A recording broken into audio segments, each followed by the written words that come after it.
আসসালামু আলাইকুম।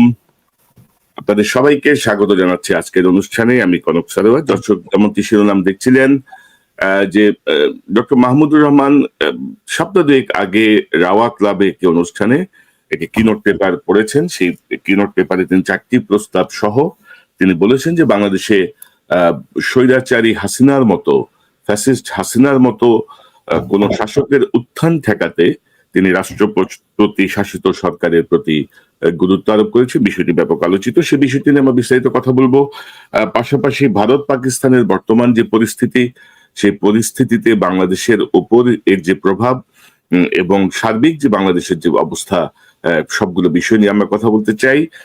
আমি যেমনটি বলছিলাম, আমার সঙ্গে যোগ দিচ্ছেন আপনাদের অত্যন্ত প্রিয় মানুষ, দৈনিক আমার দেশ পত্রিকার সম্পাদক, সাবেক জ্বালানি উপদেষ্টা, বিনিয়োগ বোর্ডের চেয়ারম্যান ডক্টর মাহমুদুর রহমান।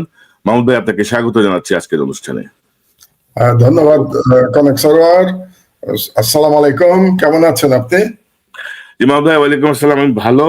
আপনি তো এখন টার্কিতে আছেন, আমি যতটুকু জানি। আপনি টার্কির ইস্তাম্বুল তেজারত ইউনিভার্সিটিতে একটি কিনোট পেপার পড়েছেন আমাদের জুলাই বিপ্লবকে নিয়ে। সে বিষয়টি নিয়ে একটু সংক্ষেপে যদি বলেন, তারপর আমরা আপনার এই রাষ্ট্রপতি শাসিত সরকারের প্রস্তাবনাটা নিয়ে একটু বিস্তারিত জানতে চাই। আসলে এটা খুব ভালো হয়েছে যে ইস্তাম্বুলের একটা ইউনিভার্সিটি বাংলাদেশের জুলাই বিপ্লব নিয়ে একটা সেমিনারের আয়োজন করেছে, এবং গত শনিবারে এটা ছিল, আজকে শনিবার, গত শনিবারে ছিল 2 দিন ব্যাপী, শনিবার এবং রোববার। এবং সেখানে 2জন কিনোট স্পিকার ছিলেন, তার মধ্যে একজন আমি ছিলাম, আরেকজন ছিলেন ডক্টর ইয়াসিন আক্তাই। ডক্টর ইয়াসিন আক্তাই টার্কির একজন বড় একাডেমিক স্কলার, এবং তিনি প্রেসিডেন্ট এরদোগানের উপদেষ্টা। তো আমরা আমাদের মতো করে জুলাই বিপ্লবকে ব্যাখ্যা করেছি সেখানে। এবং এছাড়া 2 দিন ব্যাপী অনুষ্ঠানে অনেকগুলো পেপার ছিল। বাংলাদেশের অনেকে এসেছিলেন, বাংলাদেশ থেকে আরো কিছু ভিসিরা যোগ দিয়েছিলেন, বেশ কিছু ইউনিভার্সিটির ভাইস চ্যান্সেলর এসেছিলেন, এবং এখানে যারা ছাত্র তারাও যোগদান করেছিল সেখানে। আর বাংলাদেশের যিনি অ্যাম্বাসেডর টার্কিতে, তিনি উপস্থিত ছিলেন। তো আমার কাছে ভালো লাগলো এই জন্য যে এই প্রথম বোধহয় একটা অন্য বিদেশে কোথাও বাংলাদেশের জুলাই বিপ্লব নিয়ে এ ধরনের একটা একাডেমিক সেমিনার হলো। তো আমি মনে করি যে এটা তুরস্কে হওয়াতে ভালো হয়েছে, মুসলিম কান্ট্রি, সেখানে বাংলাদেশের জুলাই বিপ্লব নিয়ে হলো। এবং আমি আশা করি যে এখন তুরস্কের দেখা দেখি অন্যান্য দেশেও হতে পারে, অন্যান্য ইউনিভার্সিটিতেও এটা হওয়া সম্ভব বলে আমি মনে করি।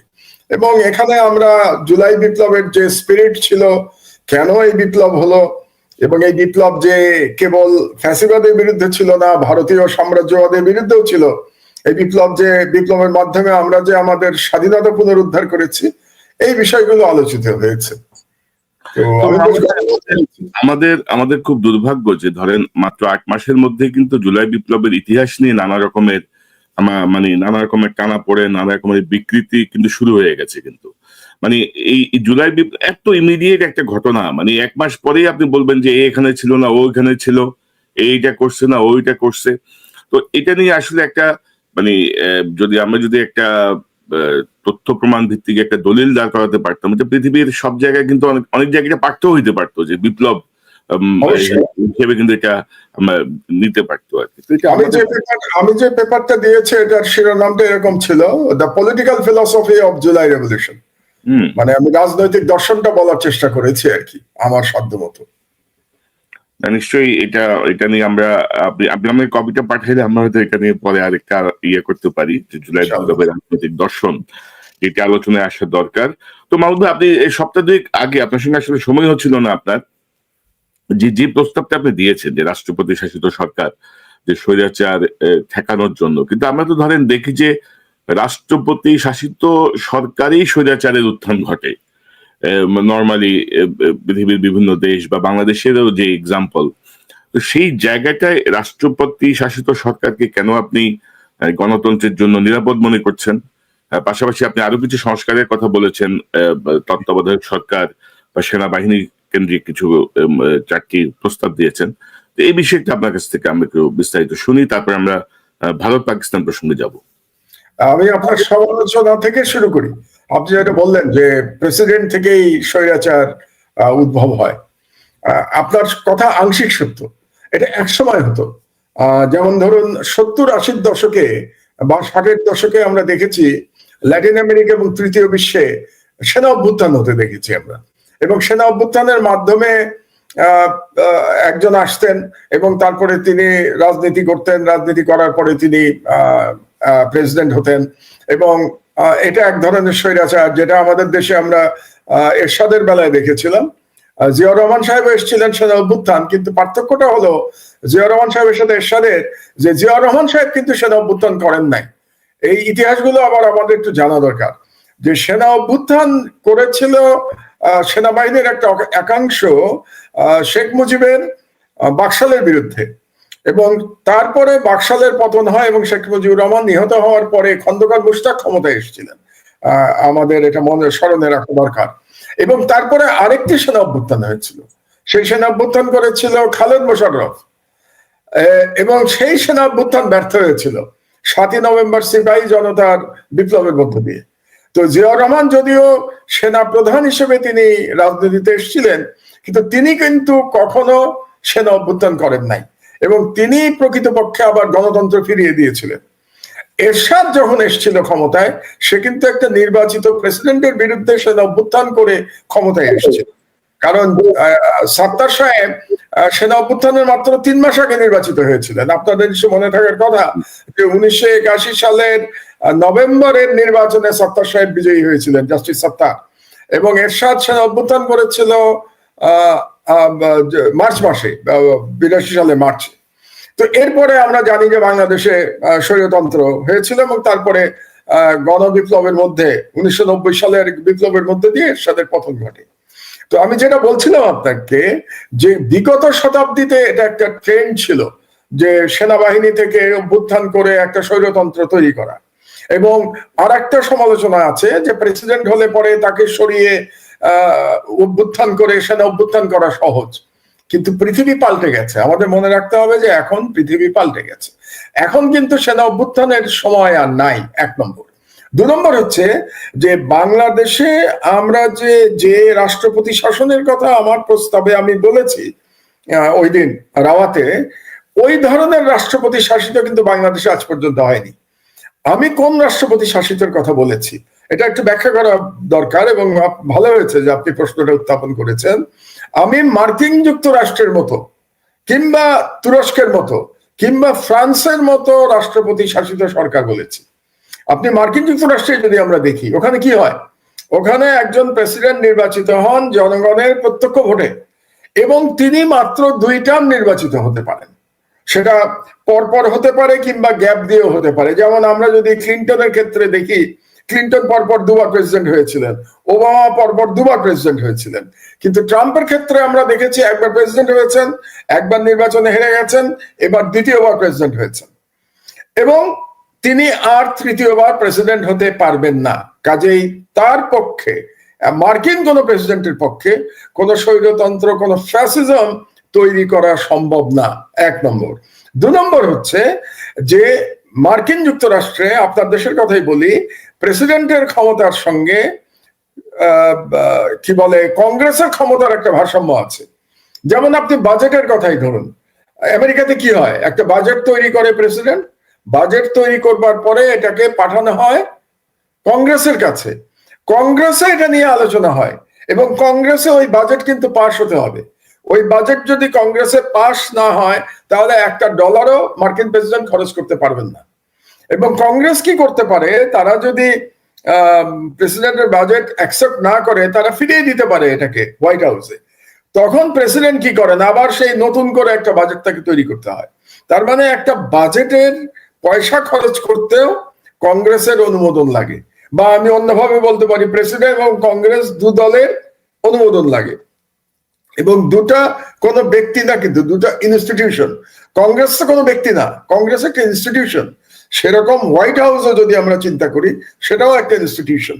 কাজে 2 ইনস্টিটিউশনের মধ্যে ক্ষমতার ভারসাম্য থাকছে, এবং এই কারণে মার্কিন যুক্তরাষ্ট্রে একটা ফ্যাসিজম তৈরি করা সম্ভব না। আপনার কিন্তু মনে থাকার কথা যে ট্রাম্প কিন্তু গতবার যখন হেরে গেলেন ইলেকশনে, তিনি কিন্তু ক্ষমতা ছাড়তে চান নাই। তিনি বলেছিলেন যে নির্বাচন সঠিক হয় নাই, কিন্তু ট্রাম্পের পক্ষে এটা সম্ভব হয়নি নির্বাচনের রেজাল্ট পাল্টানো সম্ভব হয় নাই, কারণ কংগ্রেস ওই নির্বাচনকে বৈধ ঘোষণা করেছিল এবং বৈধ ঘোষণা করার কারণে বাইডেন প্রেসিডেন্ট হয়েছিল। তার মানে দেখুন যে এই সিস্টেমের জন্য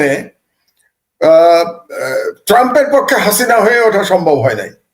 কিন্তু বাংলাদেশে কি হচ্ছে আমরা দেখতে পেয়েছি কি পার্লামেন্টারি সিস্টেমে, যে আপনি ইলেকশন সিস্টেমকে ম্যানিপুলেট করে আপনি একের পর এক ভুয়া নির্বাচন করেছেন এবং একের পর এক ভুয়া নির্বাচন করার মাধ্যমে শেখ হাসিনা ফ্যাসিস্ট হয়ে উঠতে পেরেছিল। কাজেই আমাদের দেশে এই পার্লামেন্টারি সিস্টেম আমাদেরকে কিন্তু ফ্যাসিবাদ উপহার দিয়েছে। এই কারণেই আমি মনে করি যে বর্তমান অবস্থা যদি থাকে, এই পার্লামেন্টারি সিস্টেম যদি থাকে, তাহলে ক্ষমতায় যেই আসুক না কেন সে কিন্তু শেখ হাসিনার মতো আবার চাইলে পরে ইলেকশন ম্যানিপুলেশন করে আবার সে একটা ফ্যাসিবাদ কায়েম করতে পারবে। এই ফ্যাসিবাদ আমরা যদি একটা সিস্টেমের মধ্যে এটাকে আটকাতে চাই, প্রকৃত সংস্কার করতে চাই, তাহলে আমার ব্যক্তিগত ধারণা, আমার মতামত হচ্ছে এটা রাষ্ট্রপতি শাসিত সরকারের মাধ্যমে করা সম্ভব, কিন্তু অবশ্যই রাষ্ট্রপতি 5 বছর মেয়াদে দুবারের বেশি রাষ্ট্রপতি থাকতে পারবেন না। এটা একদম পরিষ্কার করে এই সংবিধানে এটা বলে দিতে হবে, দুবারের বেশি পারবেন না। কোন পদেই উনি আসতে পারবেন না, মানে রাষ্ট্রের আর কোন পদেই তিনি আর আসতে পারবেন না। এটা যদি হয় তাহলে দেখবেন তার পক্ষে ফ্যাসিস্ট হয়ে ওঠার আর কোনো সুযোগ নাই। কারণ দুবারও যদি প্রেসিডেন্ট হতে হয় আপনাকে, তাহলে তো জনগণের ভোটে প্রেসিডেন্ট হতে হবে। আর জনগণের ভোটে যদি আপনি প্রেসিডেন্ট হনও, সেটাও কিন্তু দুবারের বেশি আপনি পারছেন না। শেখ হাসিনা এরকম ফ্যাসিস্ট হয়ে উঠতে পারলো কেন? কারণ শেখ হাসিনা ধারণা করেছিল যে ক্ষমতার থেকে তাকে আর কোনোদিন যেতে হবে না, কারণ সে পার্লামেন্টারি সিস্টেমটাকে ম্যানিপুলেট করতে পারবে। এবং ম্যানিপুলেট কিভাবে করবে? ভারতের সহায়তায় ম্যানিপুলেট করবে। এবং বাংলাদেশের পুলিশ বলেন, মিলিটারি বলেন, ব্যুরোক্রেসি বলেন, সবাই শেখ হাসিনাকে ম্যানিপুলেশনে সহায়তা করেছিল এবং সহায়তা করার কারণে শেখ হাসিনা ফ্যাসিস্ট হয়ে উঠতে পেরেছিলেন। কাজে আপনি যদি ফান্ডামেন্টাল সংস্কার না করেন, তাহলে এই যে আবার ফ্যাসিস্ট তৈরির যে সুযোগ, এটা আপনি বন্ধ করতে পারছেন না। এটাই ছিল মোটামুটি আমার বক্তব্য রাওয়াতে। তো আমি মনে করি এখন পর্যন্ত এটা নিয়ে কোনো বিতর্ক বাংলাদেশে আমি শুনি নাই। রাজনৈতিক দলগুলো চুপ করে আছে, সরকারও এটা নিয়ে কোনো কথা বলে নাই। কিন্তু আমি মনে করি যে বর্তমানে যে অবস্থায় সংস্কার নিয়ে আলোচনা চলছে, আপনি বলেন 8 মাস হয়ে গেছে এই সরকারের, 9 মাস চলছে, এখন পর্যন্ত কোনো সংস্কার হয়েছে? আসলে তো সংস্কার হয় নাই, এখন পর্যন্ত আমরা আলোচনায় শুনে যাচ্ছি। কিন্তু মাহমুদ ভাই, রাজনৈতিক দলগুলোর মধ্যে তো তাইরে নাইরে অনেক কথা, অনেক রকমের ইয়ে দেখতেছি। না, আমি বলি আপনাকে, কারণ রাজনৈতিক দলগুলো কি চাইবে? তারা চাইবে আমরাও ক্ষমতায় যদি যেতে পারি একবার, তাহলে শেখ হাসিনার মতো আমরাও এইভাবে নির্বাচন ম্যানিপুলেট করে ক্ষমতায় থাকবো। কাজে রাজনৈতিক দলের কাছ থেকে আপনি সংস্কার আশা করতে পারেন না। রাজনৈতিক দলগুলো কেন সংস্কার চাইবে বলেন? আগামী নির্বাচনে যে দল ক্ষমতায় যাবে, সে যদি বর্তমান অবস্থা ঠিক রাখতে পারে, স্ট্যাটাস কো মেনটেন করতে পারে, তাহলে সে তো বলবে আমিও হাসিনার মতো আরেকজন ফ্যাসিস্ট হবো, আমিও 5 বছর পর পর ভুয়া নির্বাচনের মাধ্যমে ক্ষমতায় আসবো। কাজে রাজনৈতিক দল তো না, জনগণ সংস্কার চাচ্ছে এবং এই সরকারের উচিত ছিল এই 9 মাসের মধ্যে সংস্কারের একটা পরিষ্কার রূপরেখা জনগণের সামনে দেয়া। কিন্তু আমি অত্যন্ত দুঃখের সাথে বলছি যে এখন পর্যন্ত সরকার আলাপ আলোচনা ছাড়া কোন কংক্রিট প্রপোজাল আপনার আমার কাছে তো দিতে পারে নাই। অন্তত আমি তো জানি না যে সরকারের কংক্রিট প্রপোজালটা কি। তারা কি পার্লামেন্টারি সিস্টেমই রাখবে, ওয়েস্টমিনস্টার স্টাইল? যদি রাখে তাহলে তারা কি সংস্কার করবে? তারা কি প্রেসিডেন্সিয়াল ফর্মে ফিরে যাবে? যদি ফিরে যায় তাহলে সেই ফর্মটা কি হবে? আমি যেমন একটা শুধু প্রেসিডেন্সিয়াল ফর্ম তো বলি নাই, আমি তার সাথে বলেছি মার্কিন যুক্তরাষ্ট্রের মতো একটা ক্ষমতার ভারসাম্যমূলক প্রেসিডেন্সিয়াল ফর্ম। কার সঙ্গে ভারসাম্য? কংগ্রেসের সাথে ভারসাম্য, আমাদের দেশে পার্লামেন্টের সাথে ভারসাম্য। আমি তো একটা রূপরেখা আমার মতো করে আমি দিয়েছি, সরকার তো এখন পর্যন্ত কোনো রূপরেখা জনগণের কাছে উপস্থাপনই করে নাই। এবং আমার ব্যক্তিগত ধারণা যেভাবে চলছে, তাতে করে আদৌ কোনো সংস্কার হবে কিনা এটা নিয়েই তো আমি সন্দিহান হয়ে যাচ্ছি। এবং সরকার যে পদ্ধতিতে যাচ্ছে সংস্কারের, মানে আমার যেটা মনে হচ্ছে যে সরকার নিজেরাও ধরেন মানে বিভিন্ন রকম ব্লেম গেম খেলতেছে, অমুক চায় না, তমুক হয় না, এটা হয় না, ওটা। আরে ভাই, আপনাদের বসানো হয়েছে এরকম একটা অভ্যুত্থানের পরে আপনি আপনার মতো করে সিদ্ধান্ত নিয়ে আগান, জনগণ উইল ডিসাইড, তাই না? এই জায়গা, যে জায়গাটা আমার মনে হয় যে তারাও একটু অন্যরকম গেম খেলছে কিনা আমারও মনে একটু সন্দেহ না, হয়। এটা কেন হচ্ছে এটা বোঝেন কনক। এই সরকারে যারা এসছে কিংবা এই সংস্কারের জন্য যারা দায়িত্ব পেয়েছে, আপনি বিভিন্ন কমিশনের কথাই বলেন, এই দায়িত্বপ্রাপ্তদের মধ্যে কয়জন শেখ হাসিনার ফ্যাসিবাদের বিরুদ্ধে লড়াই করেছে আমাকে বলেন তো? কে লড়াই করেছে হাসিনার বিরুদ্ধে? কারা, তাদের কি ভূমিকা ছিল গত 15 বছর শেখ হাসিনার ফ্যাসিবাদের বিরুদ্ধে?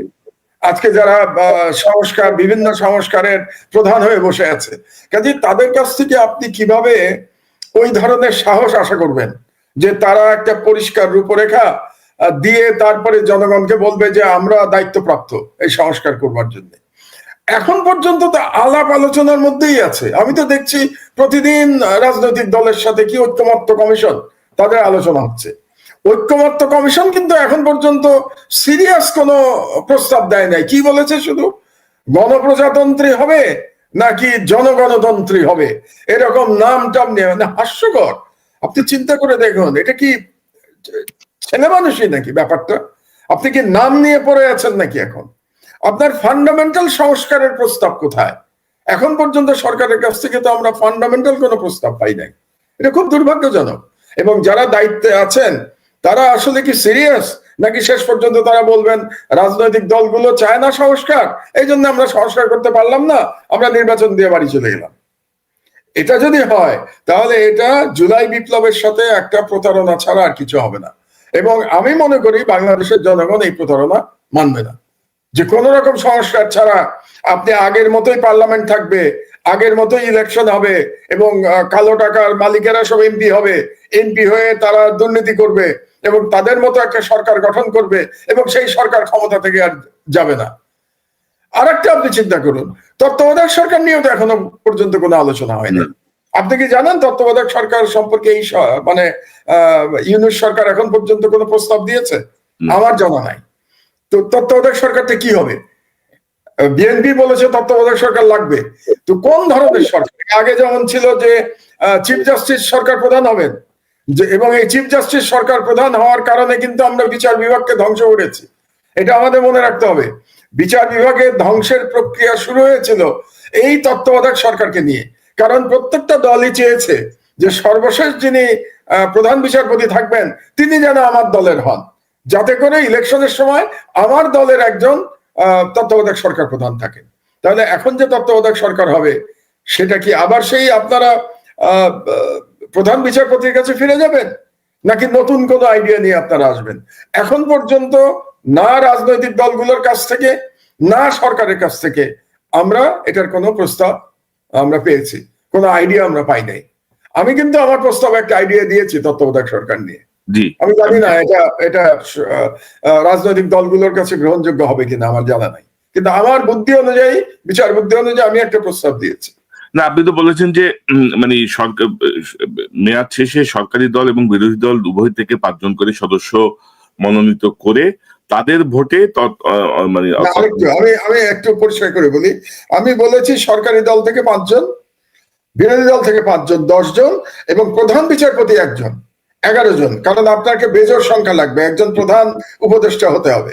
এই 11 জন নিজেদের মধ্যে তারা ভোটাভুটি করে তাদের 1 নম্বর ঠিক করবেন। মানে এখন হয় কি দেখেন, যে কে প্রধান উপদেষ্টা হবে এটা নিয়ে বাংলাদেশের ইতিহাসে আজ পর্যন্ত বিরোধী দল কখনো একমত হতে পারে নাই। আপনি কি মনে করেন ভবিষ্যতে তো একমত হতে পারবে কোনো ব্যক্তির ব্যাপারে? এক দল যদি মিস্টার এক্স এর কথা বলে আর এক দল বলবে মিস্টার ওয়াই এর কথা, তো আপনার সলিউশন কোথায়? এই জন্য আমার বিচার বুদ্ধি মতো আমি একটা সলিউশন দিয়েছি যে সরকারি দল 5 জনের কথা বলবে তত্ত্বাবধায়ক সরকারে, বিরোধী দল 5 জন বলবে আর চিফ জাস্টিস 1 জনের কথা বলবেন। কিন্তু সেই একজন অবশ্যই সার্ভিং বিচারপতি হতে পারবে না। তিনি রিটায়ার্ড বিচারপতি হতে পারবেন কিন্তু সার্ভিং হতে পারবেন না। তাহলে মোট তত্ত্বাবধায়ক সরকারের সংখ্যা হলো 11 জন। এই 11 জন নিজেদের মধ্যে ভোটাভুটি করে তাদের প্রধান উপদেষ্টা নির্বাচন করবেন। এটা আমার আইডিয়া, আপনার পছন্দ নাও হতে পারে। এখন আমি অপেক্ষা করে থাকবো যে ভালো কোনো আইডিয়া কেউ নিয়ে আসে কিনা। এখন পর্যন্ত কিন্তু আমরা তত্ত্বাবধায়ক সরকারের রূপরেখা কি হবে এটা সম্পর্কে আমরা কিছুই জানি না। তো আমি জানি না আরো কতদিন অপেক্ষা করতে হবে। এবং মাহমুদ ভাই ধরেন সরকারি প্রসঙ্গ যেহেতু আসলো, ধরেন আপনি যদি দেখেন যে পুরো উপদেষ্টা পরিষদ কিন্তু ডক্টর ইউনূসের আলোয় আলোকিত হচ্ছেন। মানে তাদের নিজস্ব কোনো দুই একটা জায়গা, অর্থ মন্ত্রণালয় বা জ্বালানি মন্ত্রণালয়, দুই একটা মন্ত্রণালয় ছাড়া সমালোচনার মাত্রাই বেশি এবং বিতর্কিত লোকেরা কিন্তু নিয়োগ পাচ্ছে। আমরা কিন্তু ধরেন বৃহত্তর স্বার্থে কিন্তু ডক্টর ইউনূসের প্রতি এক ধরনের আমরা অন্ধ সমর্থন দিয়ে যাচ্ছি যে উনি থাকুক, আমাদের জন্য কিছু একটা হোক, একটা সংস্কার হোক, বিচারটা হোক, কিন্তু বিচার তো ধরেন অত্যন্ত কচ্ছপ গতিতে যাচ্ছে। তো সব মিলিয়ে আসলে এই সরকারের 8 মাসটা মানে কোথায় সমস্যাটা আসলে, মানে এরকম একটা রক্তক্ষয়ী বিপ্লবের পরে, অভ্যুত্থানের পরে সরকার যেভাবে ফাংশন করার কথা ছিল সেইভাবে তো করতে পারছে না বা করছে না। সরকারের 3টি কারণে আমরা ডক্টর ইউনূসকে সমর্থন দিচ্ছি। আপনি যেটা বললেন অন্ধ সমর্থন, আমি অন্ধ বলবো না, সমর্থন দিচ্ছি বলবো। একটি কারণ হলো যে ডক্টর ইউনূসের আন্তর্জাতিক গ্রহণযোগ্যতা। কারণ আপনাদের এমন একজন লাগতো যার আন্তর্জাতিক গ্রহণযোগ্যতা আছে এবং ভারত ইচ্ছা করলেই তাকে কোনো ষড়যন্ত্র করে ক্ষমতাচ্যুত করতে পারবে না, এরকম একজন দরকার ছিল আমাদের। এবং সেই দিক দিয়ে ডক্টর ইউনূসের সাথে তুলনা করার মতো দ্বিতীয় কোনো ব্যক্তি আমাদের নাই, এটা আমাদের মেনে নিতে হবে। 1। 2 নম্বর হলো ডক্টর ইউনূস কিন্তু শেখ হাসিনার জুলুমের একজন ভিকটিম ছিলেন। ডক্টর ইউনূসকে কিন্তু উনি ভিকটিম ছিলেন, এই সরকারের অধিকাংশই ভিকটিম ছিল না, কিন্তু ডক্টর ইউনূস ভিকটিম ছিলেন। এটা হলো 2 নম্বর। আর 3 নম্বর হলো ভারতের প্রশ্নে এবং আওয়ামী লীগের প্রশ্নে আমি মনে করছি এখন পর্যন্ত ডক্টর ইউনূসের একটা দৃঢ় অবস্থান আছে। ডক্টর ইউনূস ভারতীয় হুমকিকে খুব ভালোভাবে মোকাবেলা করেছেন। এই 3টি কারণে আমরা অব্যাহতভাবে ডক্টর ইউনূসকে সমর্থন করে যাচ্ছি। কিন্তু আপনার সাথে আমি একমত যে আমরা যদি পুরো বিশাল কি উপদেষ্টা মণ্ডলীর দিকে তাকাই, এর 80% উপদেষ্টা মণ্ডলী গত সরকারের, কি বলবো, গত সরকারের কোন রকম বিরোধ করে নাই শেখ হাসিনার সরকারের, এমনকি কেউ কেউ সুবিধাভোগী ছিল ওই সরকারের। কাজেই তাদের এই সরকারে থাকার বা এই সরকারে, এই বিপ্লবী সরকার, বিপ্লবী তারা বলে না, অন্তর্বর্তীকালীন বলে, যাই হোক, এই অন্তর্বর্তীকালীন সরকারে থাকার তেমন কোনো যোগ্যতা আছে বলে আমি মনে করি না। এবং বর্তমান সরকার, আপনার সাথে সম্পূর্ণ একমত আমি যে এই সরকার টিকে আছে শুধুমাত্র ডক্টর ইউনূসের ইমেজের উপর ভিত্তি করে। এবং কোন কোন ক্ষেত্রে বাংলাদেশের অবস্থা ভালো, যেমন এবারের রমজানের মধ্যে দ্রব্যমূল্য নিয়ন্ত্রণে রাখা গেছে। তারপরে আমাদের রেমিটেন্স যোদ্ধারা যেভাবে বাংলাদেশে রেমিটেন্স পাঠাচ্ছেন, সকল রেকর্ড ব্রেক হয়ে গেছে। কারণ আমাদের যে ফরেন কারেন্সি ক্রাইসিস ছিল সেটা অনেকটা কিন্তু রেমিটেন্সের মাধ্যমে আমাদের হয়ে গেছে। আর একটা ইন্টারেস্টিং ব্যাপার, এই যে আমেরিকা, আপনাদের প্রেসিডেন্ট ট্রাম্প যে ট্যারিফ ঘোষণা করলো, এই ট্যারিফে কিন্তু বাংলাদেশের আসলে ক্ষতি নাই, বরং বাংলাদেশের জন্য নতুন সম্ভাবনা তৈরি হয়েছে। কেন? বাংলাদেশের মেইন কম্পিটিটর ছিল গার্মেন্টস সেক্টরে চীন এবং ভিয়েতনাম। চীন এবং ভিয়েতনামের ট্যারিফ বাংলাদেশের থেকে অনেক বেশি বাড়ানো হয়েছে, আপনি জানেন, তাদের বৃদ্ধির পরিমাণ অনেক বেশি। চীনের ট্যারিফ তো 100%-এর উপরে। তো সেই দিক দিয়ে আমি মনে করি এই ট্যারিফ সিস্টেমের মধ্যে বাংলাদেশের গার্মেন্টস এর বরং এক্সপোর্টের নতুন সুযোগ তৈরি হয়েছে।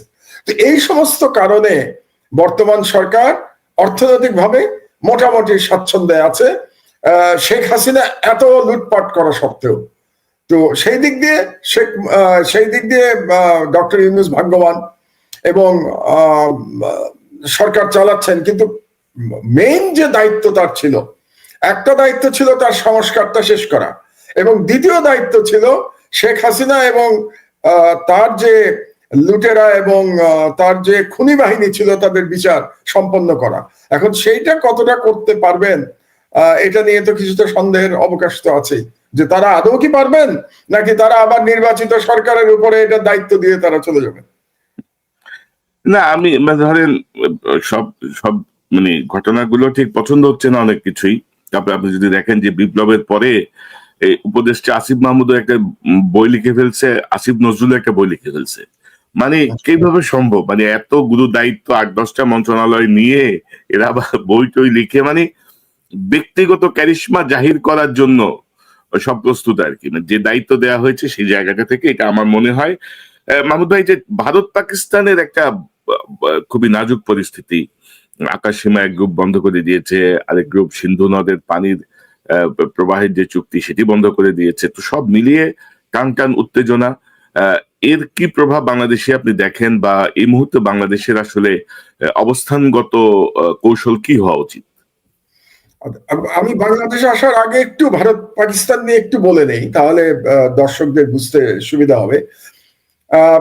যে টান টান উত্তেজনা তৈরি হয়েছে, এতে কিন্তু আমি মনে করি ভারত লাভবান হয়েছে, ভারতের সরকার লাভবান হয়েছে। আমি ভারত বলবো না, মোদী সরকার লাভবান হয়েছে। কারণটা বুঝাই আপনাকে আমি।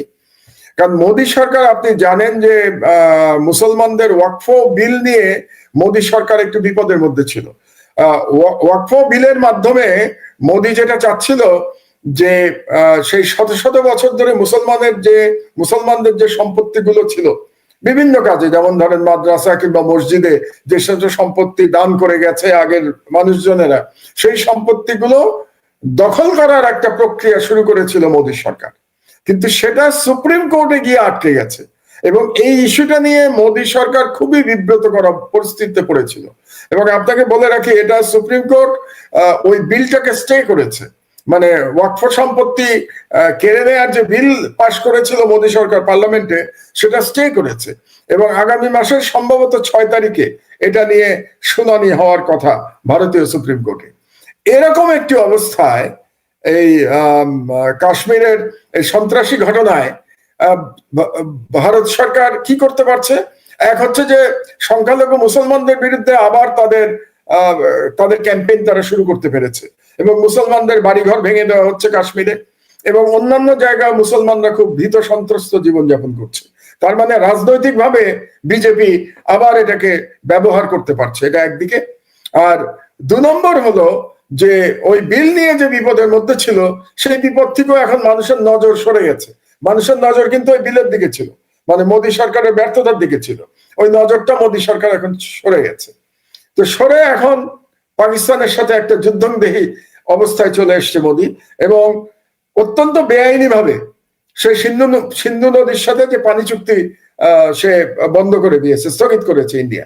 1960 সালের পানি চুক্তি, সে এটাকে স্থগিত করেছে। কিন্তু আমার যেটা ধারণা, যে ইন্ডিয়া পাকিস্তানের মধ্যে যুদ্ধ কিন্তু হবে না। কেন যুদ্ধ হবে না আমি আপনাকে বলি। কারণ 2 দলেরই অ্যাটমিক বোমা রয়েছে, আণবিক বোমা রয়েছে 2 দলের কাছে। এবং যখন দুটো রাষ্ট্রের কাছে আণবিক বোমা থাকে, তখন আপনি দেখবেন সেই 2 রাষ্ট্র কখনো একে অপরের সাথে সর্বাত্মক যুদ্ধে জড়ায় না। কারণ আণবিক বোমার যে যুদ্ধ, সেই যুদ্ধে কিন্তু কেউই বিজয়ী হয় না, 2 দলই পরাজিত হয়। কারণ ধ্বংস হয়ে যাবে। তো ধরেন পাকিস্তান অ্যাটম বম মারলো ইন্ডিয়ার উপরে, ইন্ডিয়া আবার মারলো পাকিস্তানের উপরে, তো 2 দেশই তো ধ্বংস হয়ে যাবে। শুধু 2 দেশ কেন, পুরো দক্ষিণ এশিয়া ধ্বংস হয়ে যাবে। কাজে যুদ্ধ যতটা আপনি দেখছেন, আসলে আমার মনে হয় না যুদ্ধ পর্যন্ত এটা গড়াবে। একটু একটু সীমান্তে গোলাগুলি হতে পারে, 2 দলেরই 2-4 জন সৈনিক কি বিমান বাহিনীর পাইলট মারা যেতে পারে, কিন্তু যেটাকে আমরা সর্বাত্মক যুদ্ধ বলি, সেটা হবে না বলেই আমার ধারণা। এটা গেল পাকিস্তান ইন্ডিয়া প্রসঙ্গ। এখন বাংলাদেশে কি হচ্ছে দেখেন, বাংলাদেশের 2টো বিপদ হয়েছে। একটা হচ্ছে ইন্ডিয়াতে এখন, এর আগে থেকেই বাংলাদেশ বিরোধী প্রচারণা চলছিল, হাসিনার পতনের পর থেকেই সেই প্রচারণা ইদানিং বেড়ে গেছে। এবং আপনি জানেন, ইন্ডিয়ার কোন মিডিয়া, যেটাকে গদি মিডিয়া বলে, কারণ এগুলি সরকারের দালাল মিডিয়া, এই সমস্ত মিডিয়াতে ওই কাশ্মীরের ওই ঘটনার সাথে বাংলাদেশকে জড়িত করার অপচেষ্টাও করা হয়েছে, এবং মিথ্যা প্রচারণা করা হয়েছে ইন্ডিয়ান মিডিয়াতে একটা। এবং বাংলাদেশে নাকি এখন কথিত বাংলাদেশিদের উপরে তাদেরকে গ্রেফতার করা হচ্ছে। আজকেরই খবর আপনাকে বলি, মোর দ্যান 1000-এর উপরে কথিত বাংলাদেশিকে গ্রেফতার করেছে ভারত, যাদেরকে বলা হচ্ছে যে তারা নাকি পাসপোর্ট ভিসা ছাড়া ভারতে গিয়ে অবস্থান করছিল। কেন করছিল আমি জানি না, কিন্তু বাংলাদেশের বিরুদ্ধে একটা সর্বাত্মক প্রচারণা ইন্ডিয়া শুরু করেছে। 1, 2 হলো আমাদের সাথে যে গঙ্গা পানি চুক্তি, এটা কিন্তু 2026 সালে শেষ হয়ে যাবে। তো আমরা যদি ভারতের চরিত্র দেখতে পাই পাকিস্তানের সাথে সিন্ধু পানি চুক্তি স্থগিত করার মাধ্যমে, তাহলে আমাদের জন্য কিন্তু দুশ্চিন্তার কারণ আছে। ভারত দেখবেন গঙ্গা পানি চুক্তি নিয়েও টালবাহানা শুরু করবে। আমি ভবিষ্যৎ বলে রাখছি আপনাদেরকে, জানি না 2026 সালে ইউনূস সাহেব থাকবেন অথবা নতুন গণতান্ত্রিক সরকার ক্ষমতায় আসবে কিনা, কিন্তু সেই সরকারকে অবশ্যই ভারতের এই গঙ্গা পানি চুক্তি নিয়ে ভারতের সাথে আবার নতুন করে লড়াই করতে হবে। এবং ওরকম অবস্থা আমি একটা দেখতে পাচ্ছি। এবং যেহেতু ভারত এখন বাংলাদেশ, কথিত বাংলাদেশিদের বিরুদ্ধে অভিযান চালাচ্ছে ভারতে, আমি প্রস্তাব করব এই সরকারের কাছে যে বাংলাদেশেও যে সমস্ত ভারতীয়রা তাদের কাগজপত্র ছাড়া বাংলাদেশে আছে, এবং আমরা জানি অবৈধভাবে অনেক ভারতীয় বাংলাদেশে আছে, আমরা এমনও জানি যে অনেক ভারতীয় ভুয়া ন্যাশনাল আইডি কার্ড নিয়ে বাংলাদেশে আছে, বাংলাদেশে বিভিন্ন জায়গায় তারা চাকরি করছে। এদের বিরুদ্ধে আমাদের অভিযান চালানো উচিত। এবং যেহেতু বাংলাদেশের বিরুদ্ধে এই ধরনের মিথ্যা প্রচারণা চলছে, কাজে বাংলাদেশ সরকারের উচিত হবে এখনই বাংলাদেশেও একই রকম অভিযান পরিচালনা করা, প্রত্যেকটা ইন্ডাস্ট্রিগুলিতে দেখা যে সেখানে কোনো ভারতীয় নাগরিক অবৈধভাবে চাকরি করছে কিনা, কিংবা বিভিন্ন ডিস্ট্রিক্টেও আমাদের এগুলো দেখা উচিত। এবং বিশেষ করে আমি মনে করি সেন্সিটিভ জায়গা যেগুলো আছে, আমাদের যে সমস্ত মানে সিকিউরিটির দিক দিয়ে সেন্সিটিভ জায়গা, সে সমস্ত জায়গা আমাদের নজরদারি বাড়ানো উচিত। কারণ যে কোনো সময় ভারত বাংলাদেশে একটা অঘটন ঘটানোর চেষ্টা করতে পারে।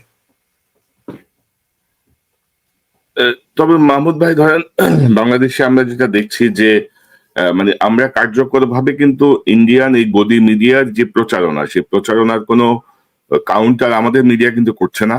আমাদের মিডিয়া কিন্তু ধরেন আমার দেশ কিন্তু না, আমার দেশ ছাড়া অন্য কোনো পত্রিকায় কিন্তু এর কোনো কাউন্টার নেই। আমাদের টেলিভিশন গুলো বা আমাদের ধরেন সরকার নিয়ন্ত্রিত টেলিভিশন থেকে শুরু করে বেসরকারি টেলিভিশন, কারোরই কোনো কিন্তু প্রতিক্রিয়া আমরা দেখছি না। তো এটা আমাদের জন্য একটা, আমি বলবো একটা, কেন হচ্ছে না আমি বুঝতে পারছি না আর কি। আসলে এখনো আসলে মিডিয়াগুলো তো আসলে স্বাধীন না, মিডিয়াগুলোর মধ্যে এখনো হাসিনার লোকজন তো পূর্ণ বিক্রমে বসা, এবং তারা মনে হয় যেন এই বিষয়গুলো কাউন্টার করতে দিচ্ছে না, যেটা কাউন্টার হওয়া উচিত। পাশাপাশি ধরেন আরো কিছু বিতর্কিত বিষয় ঘটছে, যেটা নিয়ে ধরেন আপনার পত্রিকাতেও নিউজ হয়েছিল। সন্তোষ শর্মা, কালবেলা সম্পাদক, তাকে নিয়ে এক ধরনের মাতামাতি চলছে। আমি বুঝলাম না যে কেন সবাই তাকে নিয়ে, তাকেই আপনার এত হাইলাইটেড করতে হবে। তার বিরুদ্ধে সুনির্দিষ্ট অভিযোগ আছে, আপনার পত্রিকাতে ছাপা হয়েছে। রিমান্ডে যিনি নির্যাতন করতেন ইসলামিক নেতাদের, রাজনৈতিক দলগুলোর নেতাদের উপরে, তাকে নিয়ে তার বিরুদ্ধে মামলাও হয়েছে। সেই প্রসিডিংসে না যে তাকে নিয়ে এক ধরনের লুফে নেওয়ার একটা চেষ্টা দেখছি আমরা। মানে এগুলা খুবই দুর্ভাগ্যজনক আমাদের জন্য। পাশাপাশি আপনার বিরুদ্ধে একটা মামলা হয়েছে, মানে স্বাধীন বাংলাদেশে আপনার বিরুদ্ধে একটি প্রথম মামলা হয়েছে। বাংলাদেশের প্রথম মামলা আর কি, প্রথম মামলা। বাংলাদেশে আমি কিন্তু জেল খেটেছি। সিদ্ধ ধরেন মামলা একটা অদ্ভুত ব্যাপার দেখছি যে ধরেন মেঘনা গ্রুপ একটা করাপ্টেড গ্রুপ, এবং ৭১ টেলিভিশন তারা চালিয়েছে টানা ধরেন ১০-১২ বছর। ৭১ টেলিভিশন দিয়ে তারা এই ফ্যাসিজমকে শক্তিশালী করেছে, বিরোধী দলকে ভারতের দালালি করেছে, সরাসরি ভারতের দালালি করেছে। এবং ৫ই আগস্টের পরে আসলে বিএনপির কিছু নেতার বদন্যতায় বা বিনিময়ে, অনেক কিছুর বিনিময়ে ৭১ টিভি চালু ছিল। তো সেই ৭১ টিভির যে মেঘনা গ্রুপের যে মালিকানা, সেই মালিকানা নিয়ে আপনি রিপোর্ট করেছেন আপনার পত্রিকায়, সেটি নিয়ে মামলা হয়েছে। এবং আনফর্চুনেটলি আমি দেখলাম যে আপনি যেটি বলছিলেন যে স্বাধীন বাংলাদেশে যে আপনি জেল খেটেছেন, তখন কিন্তু আমরা কোনো সহযোগিতা দেখি নাই, উদার কোনো দৃষ্টিভঙ্গি দেখি নাই। আপনার মামলা কোর্ট একসেপ্ট করে নিয়েছে, সেখানে কিছু দেখি নাই। পাশাপাশি কিন্তু আমি যদি দেখি যে বিতর্কিত সাংবাদিক ধরেন মুন্নি সাহা বা আরো অনেককেই কিন্তু পুলিশ অ্যারেস্ট করে আনে, সেখান থেকে আবার ছেড়ে দেওয়া হয়।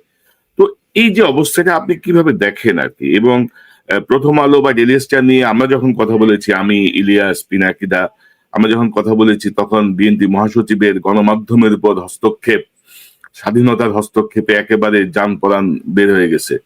তো এখন আমি বিএনপি বা রাজনৈতিক দল বা সুশীল সমাজে কোনো প্রতিক্রিয়া কি আমার দেশ পেয়েছে, বা আপনি এই বিষয়টাকে কিভাবে দেখেন আপনার মতো করে জানি? প্রথমে আমি একটু ভারতের বিরুদ্ধে যে আমাদের বুদ্ধিবৃত্তিক লড়াই, আপনি যেটা দুঃখ করছিলেন যে বাংলাদেশের অধিকাংশ টেলিভিশন এবং প্রিন্ট মিডিয়া এটা করছে না, তো আমি কিন্তু এতে হতাশ নই। কেন হতাশ নই জানেন? এই ভারতের বিরুদ্ধে যে লড়াই বা ফ্যাসিবাদের বিরুদ্ধে যে লড়াই, এই গত 15 বছর ধরে, বিশেষত গত 5 বছর ধরে, তো আমি বলবোই, আপনারা তো কয়েকজন চালিয়ে গেছেন সোশ্যাল মিডিয়াতে। আপনি করেছেন, পিনাকি করেছে, ইলিয়াস করেছে, এরকম ডক্টর তাজ হাশমি করেছেন, এবং আরো এরকম কয়েকজন তো আপনারা চালিয়েছেন সোশ্যাল মিডিয়াতে। তখন তো বাংলাদেশের মিডিয়া তো একেবারেই গদি মিডিয়ার মতো ভারতের সব হাসিনার মিডিয়া ছিল এবং ভারতীয় মিডিয়া ছিল, কিন্তু শেষ পর্যন্ত আপনারাই সফল হয়েছেন এবং আপনারা কিন্তু আজ পর্যন্ত লড়াই চালিয়ে যাচ্ছেন। আমার ভরসার জায়গাটা সেখানেই কোনো, যতক্ষণ পর্যন্ত আপনাদের মতো মানুষেরা সোশ্যাল মিডিয়াতে এভাবে সাহসের সাথে লড়াই চালিয়ে যেতে পারবেন ভারতীয় হেজেমনি আর এই হাসিনার ফ্যাসিবাদের বিরুদ্ধে, ততক্ষণ পর্যন্ত আমি আশাহত হব না। এটা হলো আমার 1 নম্বর কথা।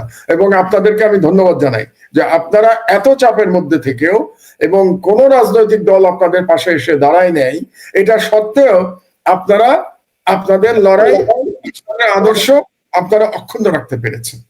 আর দ্বিতীয় যে কথাটা, বাংলাদেশে দেখুন, এই যে আপনি যাদের কথা বললেন, প্রথম আলো বিরুদ্ধে পিনাকি কিছু কথা বলেছিল, ইলিয়াস কিছু কথা বলেছিল এবং এক ধরনের শান্তিপূর্ণ প্রতিবাদ হচ্ছিল, এবং সে কারণে বাংলাদেশের বৃহত্তম দলের মহাসচিব অত্যন্ত মানে আবেগের বশবর্তী হয়ে তিনি অনেকগুলো কথা বলেছিলেন। কিন্তু আমার দেশের বিরুদ্ধে মামলা হয়েছে এ ব্যাপারে কিন্তু কারো মুখে এখন পর্যন্ত কোনো কথা আপনি নিশ্চয়ই শোনেন নাই, আমিও শুনি নাই। তবে জনগণ কিন্তু দাঁড়াচ্ছে, সারা দেশে জনগণ এটার প্রতিবাদে মাঠে নেমেছে। আর এই মামলাটা নিয়ে আমি মামলার মেরিট নিয়ে কিছু বলতে চাই না, কারণ এটা সাব জুডিস। শুধু আপনাকে একটা কথা বলে রাখি, আমরা যে নিউজটা ছাপিয়েছি মেঘনা গ্রুপের বিষয়ে, সেটা কিন্তু সরকারি নথি থেকে, আমরা কোনো কমেন্ট করি নাই, মানে কোনো সাংবাদিকের কোনো কমেন্ট সেই নিউজের মধ্যে নাই। প্রত্যেকটা ইনফরমেশন সরকারি নথি থেকে আমরা কোট করেছি, যেটা সাংবাদিকের দায়িত্ব। যে সরকার মেঘনা গ্রুপের বিরুদ্ধে তদন্ত চালাচ্ছে, তো আপনি একজন সাংবাদিক হিসেবে কনক, আপনি খুব পুরনো সাংবাদিক, বাংলাদেশের কোন গ্রুপের বিরুদ্ধে সরকার যদি তদন্ত চালায়, তো আপনি সেটা প্রকাশ করবেন না আপনার মিডিয়ায়? তো এটা তো আপনার কর্তব্য প্রকাশ করা। এই প্রকাশ করার জন্য আমার দেশের বিরুদ্ধে, আমার বিরুদ্ধে এবং আমার কলিগদের বিরুদ্ধে মামলা হয়েছে। তা আমাকে তো মামলার ভয় দেখিয়ে লাভ নাই। 5 বছর তো জেল খেটেছি, কোন মামলার সংখ্যা তো আমার 125টা, তো না হয় আরো একটা মামলা হলো, তাতে আমার কি যায় আসে, আমি কোর্টে দেখবো। কিন্তু মজার ব্যাপার অন্য জায়গায়, আপনি শুনলে অবাক হবেন। এই যে মামলাটা হয়েছে, মামলার সমন আমার কাছে আসা এবং নিউজের যেদিন ছাপা হয়েছে তার মধ্যে কয়দিন গ্যাপ ছিল জানেন? মাত্র 5 দিন। মানে আজকে মামলা হয়েছে, 5 দিনের মধ্যে সেই আজকে নিউজ ছাপা হয়েছে, 5 দিনের মধ্যে সেই নিউজ কোর্টে আমলে নিয়ে আমার বিরুদ্ধে সমন ইস্যু করা হয়ে গেছে। আপনি কি মনে করেন বাংলাদেশের কোন মামলার ক্ষেত্রে এটা সম্ভব? কিন্তু এই ক্ষেত্রে এটা হয়েছে। আচ্ছা, আপনি ভাবুন তো যে মেঘনা গ্রুপের তো টাকার কোনো অভাব নাই, মানে তদন্ত যে পরিমাণ টাকার হচ্ছে এটা চিন্তা করলে তো আমাদের অজ্ঞান হওয়ার অবস্থা। 1 লক্ষ কোটি টাকার কথা বলা হচ্ছে, যে কর ফাঁকি কিংবা মানি লন্ডারিং এর পরিমাণ 1 লক্ষ কোটি টাকা। সেখানে মেঘনা গ্রুপের জায়গায় যদি কোনো দরিদ্র ব্যক্তি মামলা করত, তার মামলা কি 4 দিনের মধ্যে বাংলাদেশের কোনো আদালত গ্রহণ করতে বলে আপনার ধারণা? কিন্তু বাংলাদেশের এই আদালত 4 দিনের মধ্যে শুধু মামলা গ্রহণ করে নাই, সমন পর্যন্ত আমার অফিসে পাঠিয়ে দিয়েছে। এবং যখন সমন পাঠিয়েছে তখন আমি টার্কিতে, তখন আমি ছিলাম না বাংলাদেশে। এটা গেল একটা। আরেকটা দেখুন, মানে এটাই হচ্ছে সব থেকে দুর্ভাগ্যজনক ব্যাপার, যে তার মানে বিচার বিভাগের পরিবর্তন তো কিছু হয় নাই। এখনো তো বিচার বিভাগ শক্তিশালী মানুষের কথায় ওঠে আর বসে, তা না হলে তো এই ধরনের কাজ হতে পারতো না, 5 দিনের মধ্যে সমন ইস্যু হয়ে যেত না, তাই না? এবং আরো ব্যাপার আছে। আপনি কি করবেন? আপনি যদি কোনো মানে নিউজে আপনি আপত্তি থাকে, তাহলে প্রথম কি করবেন? আপনি প্রতিবাদ পাঠাবেন। সেই প্রতিবাদ ছাপা না হলে আপনি কি করবেন? আপনি প্রেস কাউন্সিলে যাবেন। প্রেস কাউন্সিলে যদি বিচার না পান, তাহার পরে আপনি আদালতে যাবেন। এটাই তো সিস্টেম, আমরা তো তাই জানি। অবাক হবেন শুনলে, এই নিউজের কোনো প্রতিবাদ কিন্তু আসে নাই আমাদের কাছে। প্রতিবাদ আসার আগেই মামলা রুজু হয়ে গেছে।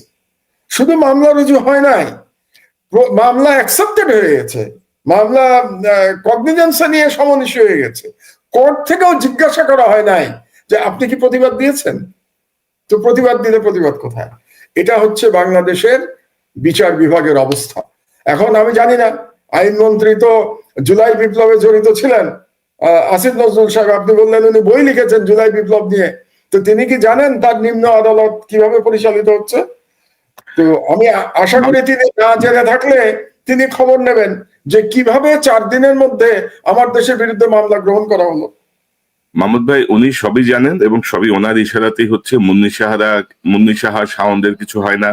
পাশাপাশি আপনি জানেন যে সাম্প্রতিক সময় আমি একটা প্রোগ্রাম করি না, আমার ফেসবুকে একটা পোস্ট দিয়েছি, ওই যে ডেস্টিনির চেয়ারম্যান জেনারেল হারুন, মানে তার সাথে আসামি সবাই 12 বছর 3 মাস করে জেল খাটছে, 12 বছর সাজা, 3 মাস অতিরিক্ত খাটছে।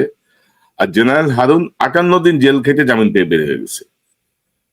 এবং এর আগে 7 দিন জেলে ছিল, মানে প্রথম যখন আত্মসমর্পণ করে সবাই। তো তার মানে তার টোটাল জেলের লাইফ হচ্ছে 58 প্লাস 7 দিন, আর অন্যদের হচ্ছে 12 বছর 3 মাস। এই হচ্ছে আইনের শাসন। এবং এই ক্ষেত্রে হচ্ছে ওনার বয়স বেশি, ওনার হাঁটুতে ব্যথা, ওনার কোমরে ব্যথা, বুঝছেন তো? এই হচ্ছে আইনের শাসনের অবস্থা। ওই যে আমরা বলি না বিচার নাকি সবার জন্য সমান, নাকি বলি আইন সবার জন্য সমান, দেখা যাচ্ছে আইন সবার জন্য সমান না। এটাই সত্য কথা। সবকিছু আদিষ্ট এবং নির্দেশিত, এবং আপনার বিরুদ্ধে মামলাটা টেস্ট কেস। আমরা আশা করি আমাদের বিরুদ্ধে আরো কিছু মামলা শুরু হবে আর কি। আপনাদের দিয়ে শুরু হয়েছে, তো এখন আস্তে আস্তে আমাদেরকেও ঢোকাবে আর কি। আমরা প্রস্তুত আছি। আসিফ নজরুল, মানে হাসিনারে গুনলাম না ভাই, হাসিনারে পাত্তা দিলাম না 2 পয়সার।